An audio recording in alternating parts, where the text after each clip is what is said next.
Ruby forced Eve, her daughter, to jump onto a cactus as punishment. Ruby and Jodi moved in together, and they collaborated to release podcast episodes. Like Jodi's therapy program, their podcast was called Connections. So essentially, this therapist said, actually, divorce your husband, move in with me, and then we will host a podcast about how to be strict parents.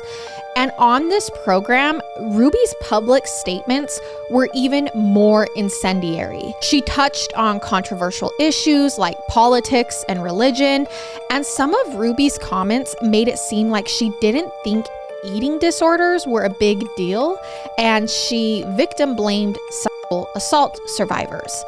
But as bad as all of these sound bites sounded, nobody realized how severe her home situation with her husband now gone actually was. That wasn't until August 30th, 2023. So all of us who were watching this unfold through our screens were like, this mom's a little weird. And now they've gotten divorced and she's spending a lot of time with this other lady, this therapist, and they talk about really strict parenting styles. But little did we know what was going on behind the scenes.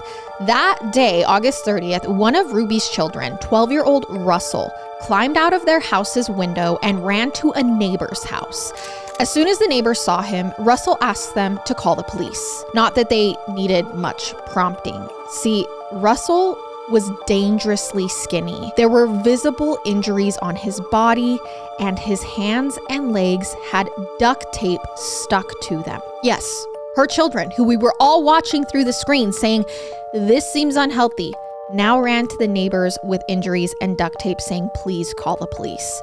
Russell wouldn't say why he was taped up. He just claimed that it was his own fault, which is heartbreaking. Later, it would come out that Ruby had tried to convince Russell that he was evil or possessed. She'd tortured him supposedly because she thought it would help him turn from his wicked ways. That involved holding his head underwater and kicking him. One especially harsh punishment involved handcuffing Russell's hands and putting another pair of handcuffs on his feet.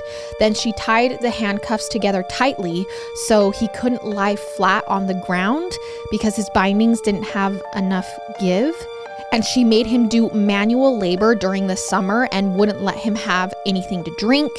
If the dehydrated boy snuck some water, she'd punish him for it. She also withheld food and water from his sister, Eve. This is the same girl who didn't get to eat lunch that one day. Her punishments also involved manual labor, walking on dirt roads barefoot, and more than once, Ruby forced Eve, her daughter, to jump onto a cactus as punishment.